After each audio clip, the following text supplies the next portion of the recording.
Police প্রশাসন শিক্ষকদের উপর যে ন্যাক্কারজনক ঘটনা করলো, আমি এই জন্য সকল সারা দেশের শিক্ষকদের বলতেছি আগামীকাল থেকে যেন আমাদের দাবি পূরণ না হওয়া পর্যন্ত অর্থাৎ জাতীয়করণ, বেসরকারি স্কুল কলেজে জাতীয়করণ না হওয়া পর্যন্ত কোনো স্কুল কলেজ মাদ্রাসায় যেন কোনো ক্লাস না হয়, সব ক্লাসরুমে যেন তালা।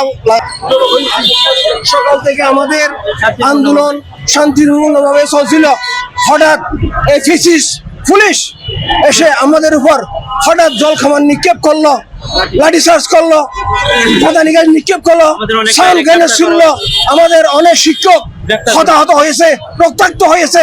আমাদের অনেক শিক্ষককে ওরা গ্রেপ্তার করে নিয়ে গেছে। আমি এর জন্য তীব্র নিন্দা ও প্রতিবাদ জানাচ্ছি এবং মাননীয় শিক্ষা উপদেষ্টা, মাননীয় প্রধান উপদেষ্টার কাছে তীব্র খুব মেনে না করলে আমরা এই প্রেস ক্লাব ছেড়ে যাব না এবং অনির্দিষ্টকালের জন্য আমাদের শিক্ষা প্রতিষ্ঠান বন্ধ থাকবে এবং সারা বাংলাদেশে